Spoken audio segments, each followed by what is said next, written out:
मल्लिका अस्पताल में बेड पर लेटे हुए तड़प रही है। वो गर्भवती है। बेड के पास उसका पति रमेश खड़ा है। आह आह, रमेश, दर्द से मेरा पेट फटा जा रहा है। थोड़ा सा सह लो मल्लिका, डॉक्टर साहब सब कुछ ठीक कर देंगे। डॉक्टर साहब कुछ टेस्ट करने के बाद रमेश से कहते हैं, देखिए आपकी पत्नी की हालत बहुत खराब है, उन्हें कोई बड़े अस्पताल में ले जाना होगा, नहीं तो बच्चा और माँ दोनों मर सकते हैं। नहीं नहीं, ये मैं नहीं होने दे सकता, लेकिन बड़ा अस्पताल तो बहुत दूर है, देश के दक्षिण भाग ओडिशा में है। हाँ, ट्रेन में तत्काल टिकट करवा लीजिए, 2 दिन में पहुँच जाएंगे। लेकिन रमेश को तत्काल की टिकट नहीं मिली। रमेश ने जनरल का टिकट करवा लिया और अपनी प्रेग्नेंट बीवी को लेकर स्टेशन चला गया। मैं ठीक तो हो जाऊंगी ना, मेरे बच्चे को कुछ होगा तो नहीं? नहीं मल्लिका, डॉक्टर साहब ने कहा है कि अस्पताल बहुत बड़ा है, देश भर के लोग वहाँ इलाज करवाने जाते हैं। लेकिन हमें तो कंफर्म टिकट ही नहीं मिली। मैं इस अवस्था में 2 दिन बिना सोए कैसे जाऊंगी? वही तो चिंता है, लोगों से बात करके देखना पड़ेगा। पास ही में एक मजदूर खड़ा हुआ था। उसने कहा, कोई अपना जगह नहीं छोड़ेगा साहब, ये दुनिया बहुत स्वार्थी हो गया है। खैर, मैं भी जा रहा हूँ इस ट्रेन से, कुछ काम हो तो बताना। समय पर ट्रेन स्टेशन पर आ गई। सब लोग जल्दबाजी में ट्रेन में चढ़ गए और ट्रेन चलने लगी।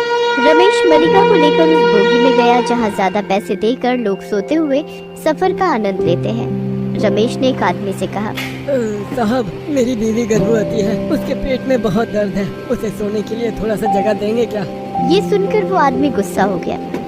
ये देखो, 5 मिनट हुआ नहीं कि भिखारी का बच्चा चला आया। ए सुन, मैंने ज्यादा पैसे देकर ये सीट बुक किया है, इसमें तेरी बीवी को क्यों जगह दूं? जा भाग यहाँ से। अरे, तुम जैसे लोगों के लिए ही तो ट्रेन बदनाम है। तुम लोग बस अमीरों को परेशान करना जानते हो। सभी ने रमेश और उसकी बीवी का बहुत अपमान किया।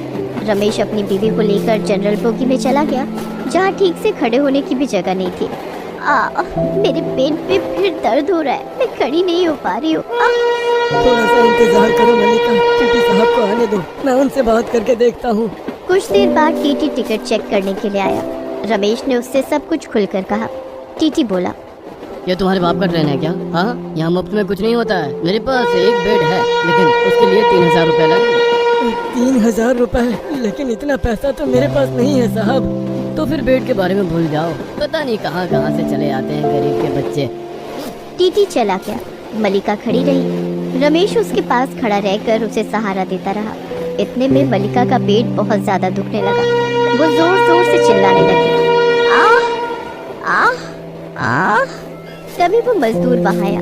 स्टेशन में जो रमेश के पास खड़ा था, उसने कहा, भाभी जी को तकलीफ हो रही है ना, मैंने बहुत मुश्किल से एक सीट का इंतजाम किया है, आइए भाभी जी को बैठा दीजिए। मल्लिका उस सीट पर जाकर बैठ गई। आपका बहुत बहुत धन्यवाद, किसी ने हमें सीट नहीं दिया। अरे, एक गरीब के मुश्किल वक्त पर एक गरीब ही तो काम आता है। मैं भी जा रहा हूँ अस्पताल इलाज करवाने। भगवान करे कि आप स्वस्थ हो जाएं, हम गरीबों का एक भगवान ही तो है। इतने में ट्रेन एक बार जोर से हिल गई, जैसे मानो भूकंप आया हो। अरे, ये क्या हुआ? भूकंप आया क्या? नहीं भाभी जी, चिंता मत कीजिए, ये ट्रेन ऐसी ही है, बहुत पुराना ट्रेन है ना, बार बार कांप उठती है। आप अस्पताल जाते रहते हो क्या? हाँ, मुझे तो साल में 2 बार जाना ही पड़ता है। ऐसे ही बातचीत चलती रही। उधर ट्रेन एक बड़े स्टेशन पर घुसने वाली थी। ट्रेन के 2 ड्राइवर हाथ में फोन लेकर स्टेशन मास्टर से कांटेक्ट करने की कोशिश करने लगे। हेलो, प्लेटफॉर्म नंबर 5 क्लियर है ना? Hello hello. लेकिन दूसरी ओर से कोई रिस्पांस नहीं आया। रिस्पांस क्यों नहीं आ रहा है? हेलो हेलो, ट्रेन 2 मिनट में 5 नंबर प्लेटफॉर्म पर घुस जाएगी, लाइन क्लियर है ना? हेलो। लेकिन लाइन में कुछ खराबी के कारण स्टेशन मास्टर के पास ये संदेश पहुंच नहीं पाया। उधर 5 नंबर प्लेटफॉर्म के आगे एक मालगाड़ी खड़ी हुई थी। मालगाड़ी के ड्राइवर को भी कुछ संदेश नहीं मिला और लाइन में कुछ गड़बड़ी के कारण सिग्नल ग्रीन हो गया। इस यात्री भरी ट्रेन के ड्राइवर्स ने ग्रीन सिग्नल देखा। सिग्नल तो हरा है, चलो प्लेटफॉर्म पर ट्रेन घुसा देते हैं। ड्राइवर ने ट्रेन को 5 नंबर प्लेटफॉर्म की ओर मोड़ दिया। उधर सभी यात्री आराम से सो रहे थे। कोई अखबार पढ़ रहा था तो कोई खाना खा रहा था। मल्लिका को बहुत जोर से टॉयलेट आई। मुझे बाथरूम जाना है, ये बोलकर मल्लिका उठ गई और बाथरूम में घुस गई। तभी ट्रेन के ड्राइवर ने सामने मालगाड़ी को देखा।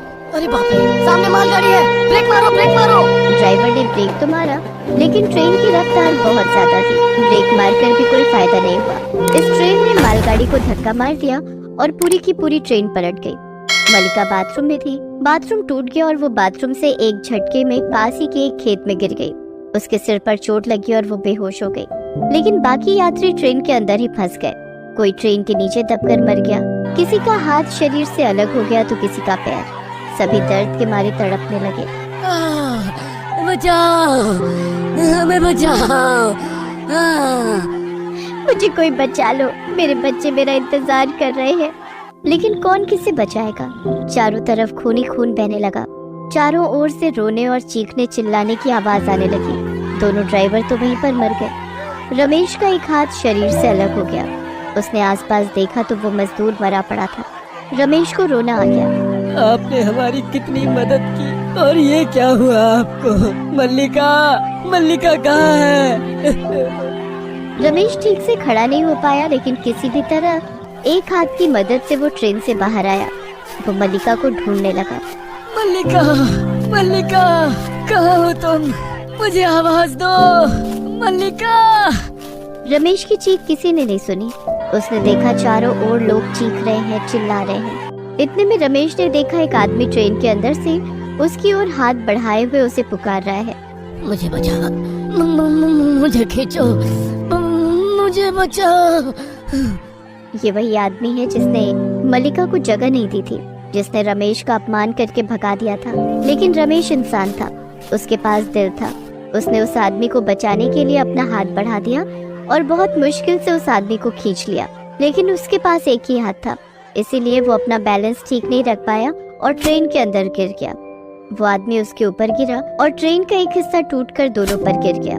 चारों तरफ खून छिटक गया और दोनों की मृत्यु हो गई। इतने में वहाँ न्यूज वाले आ गए, सुरक्षा दल भी आ गया।